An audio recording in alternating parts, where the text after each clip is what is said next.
Hey everybody, thanks for tuning in to the 10-year anniversary of Oddsac. It's been 10 years since Plexifilm released the visual album and 15 years since we filmed it, so our memories are a little blurry. We had a lot of fun screenings and events that we were hoping to do with you guys, but like everyone else, 2020 kind of derailed those plans. So now I am in this bunker or beach or foam party in the 90s. Like a lot of people, I am in front of a screen these days, but now I am on this side of the screen talking to you on your screen. So it's a little weird for me, but if you're a fan of Animal Collective and their music and experimental video, we have a lot of fun stuff for you over the next hour or so. If you're not, and you got dragged to some Halloween party and some friend of yours was like, dude, you gotta come, and you already told them, dude, I don't like Animal Collective anymore, and they're like, nah, man, you gotta come, and you're still disappointed, I will try to make the Q&A entertaining for you, give you some funny stuff to look at. But before then, why don't we look at some behind the scenes footage that's never been released, that was shot while we were filming at Wings Castle in New York. This is combined with some interviews with cast and crew 10 years later now. So I will see you guys here at the cheese factory afterwards for some questions.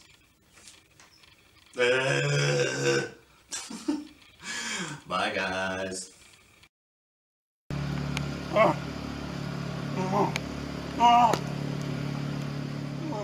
Okay, Animal Collective, Danny Perez, Oddsac, got a call, went to film school with Danny. Do you want to work on the art department? I said, absolutely, count me in. First task was make a large giant marshmallow so he can melt it while a vampire sucks the soul and life out of campgoers. Sweet, let's do it. Hello, Oddsac nerds. I'm Ryan Samuel. I was the director of photography for, what did we call it at the time? We didn't call it Oddsac, that's for sure. We called it the Animal Collective movie. I didn't even think we knew it was going to be a visual album at the time. Because basically the action is, they're going to start far enough back so we don't see them. Hi everybody, my name is Kat, and I portrayed the Ooze Girl in Oddsac. I'm Kelly Jo Titty. I was in title of the prop master on Oddsac. 10 years ago, I was a still photographer on Oddsac. My name is Catherine Sheehan. Here's a photo of me carrying a sandwich. And then a couple months, maybe even many months went by, and then we went and did our main shoot at Wing Castle with Charlie Wing. The whole film was just an incredible sensory experience. Working in upstate New York at the Wing Castle Manor was like a dream. It was on beautiful acres of rolling land. It was mysterious, dark, strange, and we built this set in the middle of in the field. And I remember what I would do with that. I was working with Ron Morelli a lot, the amazing Ron Morelli.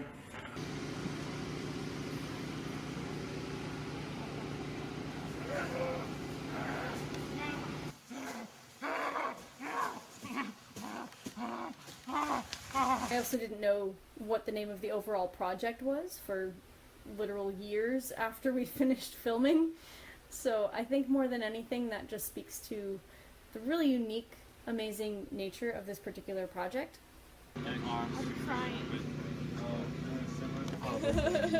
Hi, I'm Kim. I worked on the Oddsac film for Danny and did a lot of projects with Danny back in the day, back in the Philly days. Hey, my name is Brian Betancourt. I helped produce the movie and was a PA on set.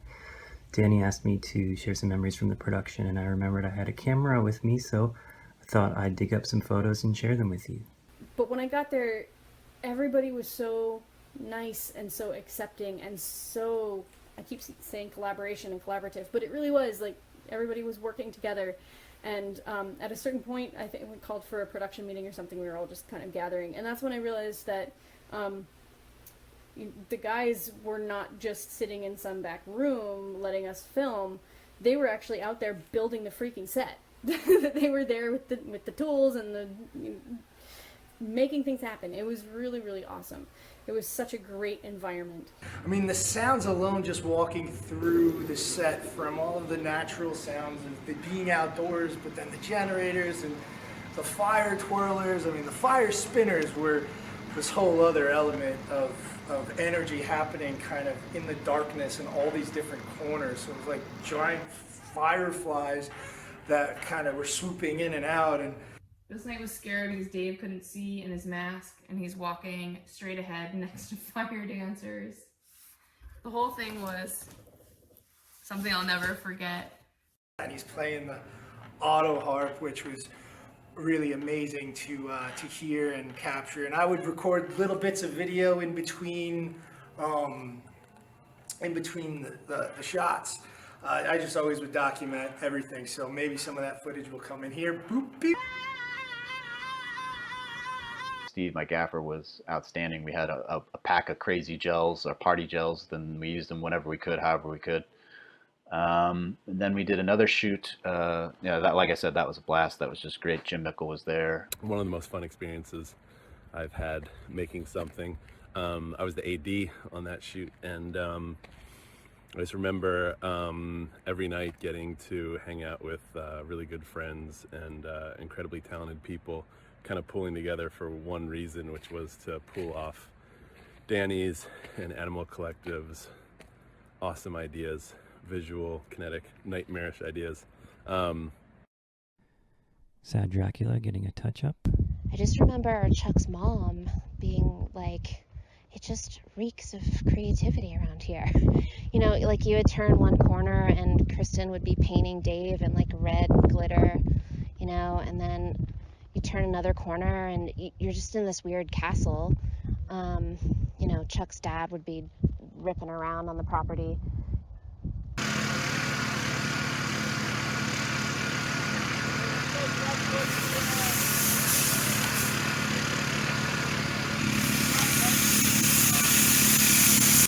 Hey guys, this is Kieran Friedenberg. I was the little kid who got brutally murdered in the campfire scene with Sad Dracula, and I was, 6 or 7 during the shoot? I'm just a bit older now. I've grown up. I'm 21 now, and I have a couple interesting memories from the shoot where I remember we had only one chance to get the scene where he actually bit me and attacked me with all the fake blood coming out. And I remember, I was this little kid, I was 6 or 7, and so the whole week after the shoot, I remember telling all my friends in school, like, you know what I did last weekend? I got killed by a vampire. What did you do? And so I remember I was like the talk of my whole class, and they were all like, I was pretty popular for that week afterwards. Right next to the Wing Castle is this winery, and on the winery was a large lake. And that's where we shot the Sad Drac sequence, the canoe stuff. And the lake was very, very small. So anytime you see him moving across the stream, that's him moving from one side of the lake to the complete other side of the lake. That's all we had. Prop Master Kelly Joe fanning some smoke. Sad Dracula talking to his friend Dave. Sad Drac looking real happy. That's every single light that we had on. 1, 2, 3, 4, 5, each one with a different gel. Sad Drac about to melt. This was the big special effects scene. A lot of paint. Me and Ron Morelli were wearing waders, and Josh, who is Dracula, he was melting in this swamp, and so we were in there with gas compressors and smoke machines, and like every so often turn it up, and the whole swamp would start to bubble, and we'd be in it, and you could actually feel as if you were melting in the swamp with Josh, and he's acting, he's got like face smoke bombs going off on his head. That was really beautiful, kind of scary because I felt like I was turning the valve a little bit too quickly, so I thought the thing could explode in my face or kill us all. I don't know. Luckily, the scene turned out beautiful. Actually, it's one of my favorite sequences in the film. Here's another location, Josh's mom's place in Maryland. Elena and JoJo, good vibes. And then we had this insane shoot in Baltimore in this octagonal meditation room with a bunch of kids, one of which was, I don't know what his deal was, but it was absolutely bonkers. I also remember, I'm also pretty sure that the satin entertainer like terrified maybe one of the children. Just like the look, just his look. I think my most memorable experience was being in the ooze. I drew the short straw. Nobody else wanted to do it because the mixture that we ended up making the ooze with, it looked the best on camera. It was beautiful. It was pie filling, lemon pie filling, and liquid black RIT dye. So I drew the short straw. The ooze itself was so cold. I mean, that was the sort of main thing that I remember is how frigid it was. Because, it was like 40 degrees outside. They covered my face, I think, in Vaseline and a pantyhose, like Raising Arizona, and cut holes in my nose and mouth so I could breathe. And they just dumped ooze all over me, and it was an amazing experience. We just poured our hearts and souls into making this amazing piece happen, into these visuals and these storylines, that instead of being the final product were actually just the first step. Like they were the medium then that the guys used to sculpt their sound and their music and meshing the two together, the sound and the visuals together to make it happen. They essentially made a collaborative piece out of a non-collaborative art form, and that is just incredible. Thank you, Animal Collective. Thank you, Danny, for having me be a part of this film, and congrats on 10 years of this strange, beautiful art that you're giving to the world. Peace. Anyways, I'm so happy to hear that the film has such a great following these days, and honestly, shout out to all the fans and Danny. I hope you guys are all doing great. Before I go, I just want to say a very, very sincere thank you to Danny and to Animal Collective, and I mean all of you guys. Just thank you so much for creating this and for making it all happen and seeing it through, and for letting me be a part of it, because it really holds a very special place in my heart, and it always will. And I hope that everybody has a fantastic rest of the season, and wear your masks, social distance, endure quarantine. We'll get through this. Thank you so much, everybody. Mwah.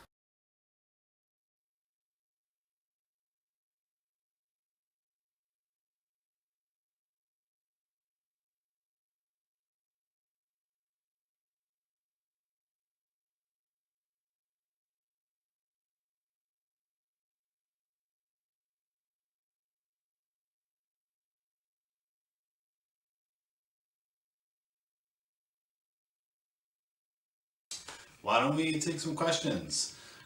Or the questions were taken already. I will now answer them. When you're watching this, they have already been answered. So if you sent in a question and it's not about to be answered, I am sorry. And if you hear my voice modulate or my face get distorted, it's not your internet or your computer or your phone. It's just me fucking with the footage because I had to edit all of this, and I probably got sick of the sound of my voice and got self-conscious about my face and yellow teeth and I can't believe my hair looks like that and all that stuff. So why don't we take some questions and just get started? Justin Shrimp, we'll switch to something shrimpy, wants to know, what did I learn most from working on this film? I mean, so many things. The one thing I've really learned and I feel like I've carried with me on all the projects I've done, whether it's a film or a music video or big or small, is that you need people to help you, and you need people that you can rely on. And Oddsac really was only possible because I had a really awesome crew and people that were really committed and really awesome to work with. And I definitely couldn't have done it by myself. And I've tried to do stuff by myself since then, and it's never as good or as productive and satisfying as when you get to do it with friends and people that are really talented and can bring those skills to the project.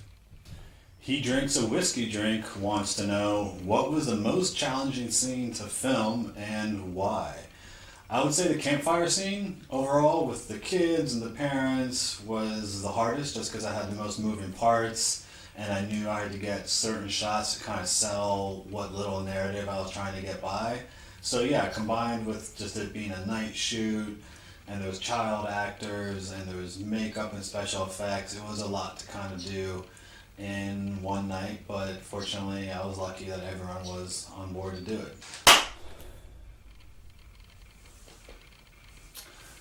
Lion P4W wants to know if I have a favorite memory on the making of Oddsac. I would say the production and getting to shoot at Wings Castle in New York was really special, and we all were staying together and living together in this kind of farmhouse at the same time. So yeah, it was just a really fun shoot, hard and really weird hours, but the level of camaraderie and just fun we had on that time, I haven't really been able to recreate since on a lot of the projects I've done, big or small. So I definitely look back on that time as a really fun, creative time that I'm grateful for. At Virtuosora wants to know how I balance Discord and what the fuck? Amanita Azaria wants to know if there were any old films or stories or folklore that influenced Oddsac.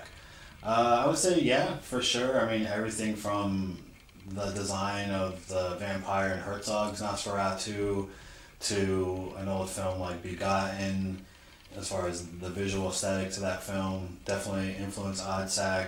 And then other even really silly stuff like Phantom of the Paradise and Zardoz had an influence on kind of the tone and some of the costumes. So yeah, I'm a big believer in a lot of things have kind of been done before, and at this point we just kind of remix the ingredients to create something new, and that was something I was trying to do with Oddsac, as far as taking a lot of these different influences and kind of tweaking them.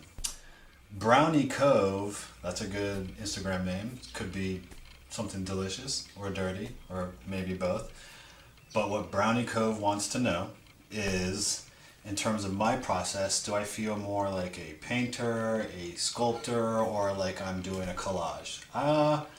I guess I would say mostly like a collage for years. As far as doing tour visuals, that's what I did, was kind of pulled images from pre-existing stuff like old movies and VHS tapes and try to mess with them to turn them into something new. Church Baseball wants to know what my favorite type of film or project is to work on.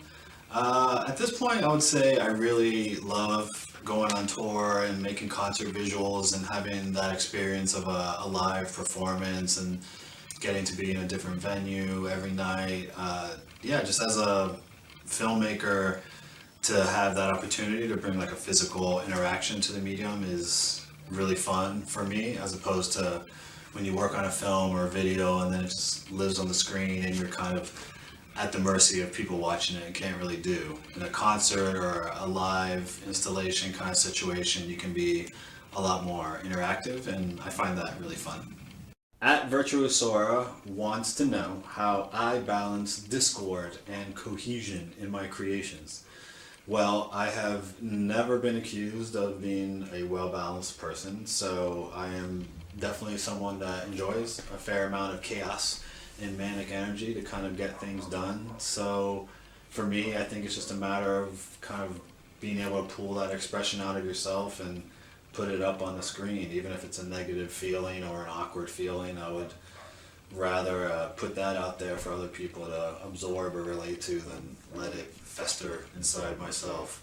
So as far as cohesion, I am still working on that. I might have to get back to you on that. At Official Cookie Monstrous has a question. There's a lot of baking themed IDs tonight. Official Cookie Monstrous's question is, what is my secret for maintaining a creative relationship with musicians over the years? I will give you a two-part answer. One, don't ever ask to be put on a guest list the day of the show. Don't ask to be put on a guest list and then not show up. And don't not show up and then don't call, text, or email the next day to explain why. We all do it, we all flake sometimes, but that's kind of a lame move. So if you can avoid those three things, you'll definitely be able to maintain a positive relationship with musicians in your life.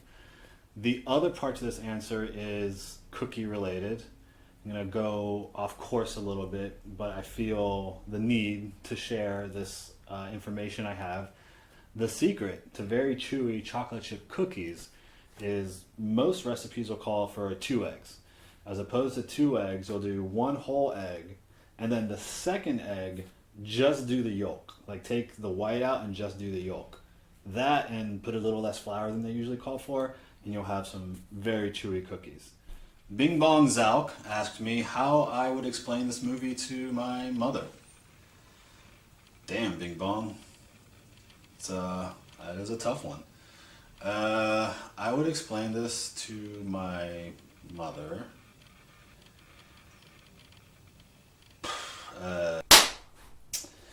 Riley Metz had some questions. I'm going to have to read them off my phone because there's no way I'm going to remember all of this.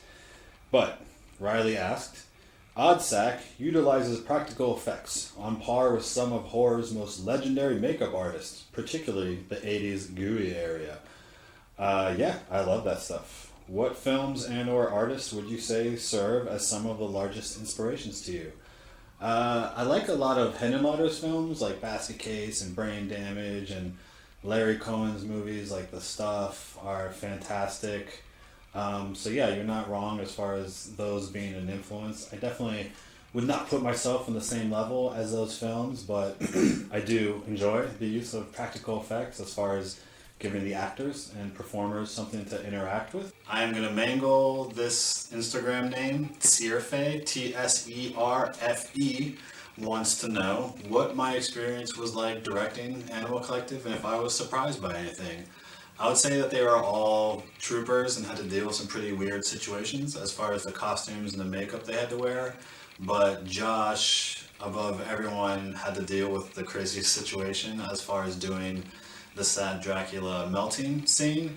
And maybe what a lot of people don't realize is that when he's stumbling into that water, he has a bunch of tubes running up to his head from off camera where the effects people were kind of pumping all the stuff that comes spilling out of his head.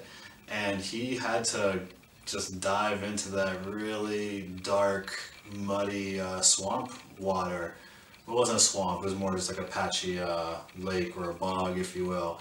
But yeah, it was nasty. And Josh did it without complaining, and I think he actually had his cell phone on him, which got destroyed when he plunged into the water. So yeah, a little bit of trivia. While Josh is melting and smoke spewing from his head, just know that his cell phone is about to get destroyed.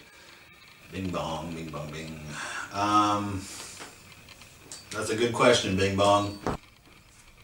Riley goes on to say, inevitably, Oddsac has become a staple viewing for many psychonauts.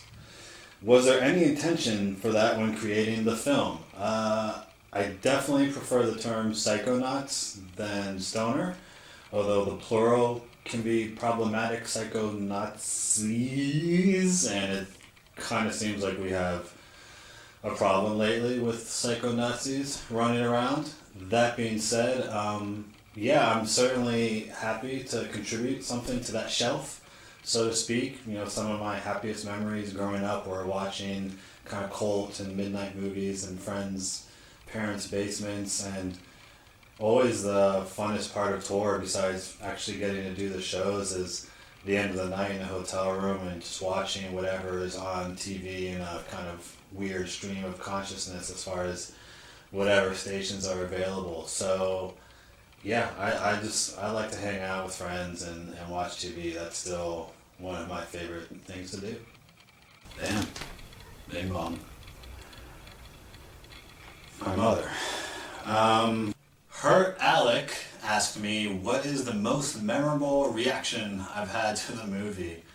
I would say one that stuck in my head and seems the most accurate is when my oldest brother saw Oddsac for the first time. He said, "Yep, that's what 12 years of Catholic education will do to you."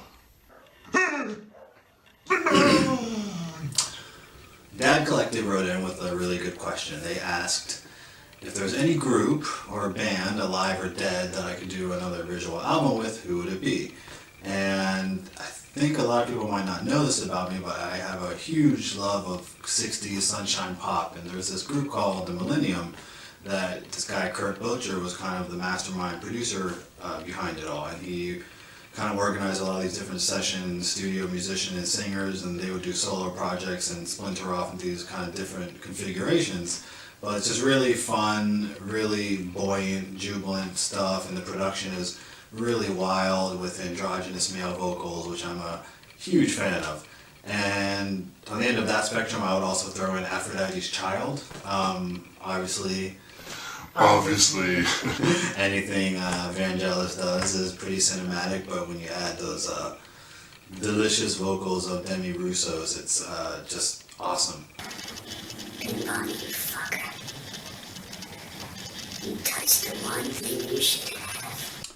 And our last and perhaps most important question comes from Catherine Print. She asks, how does one stay weird?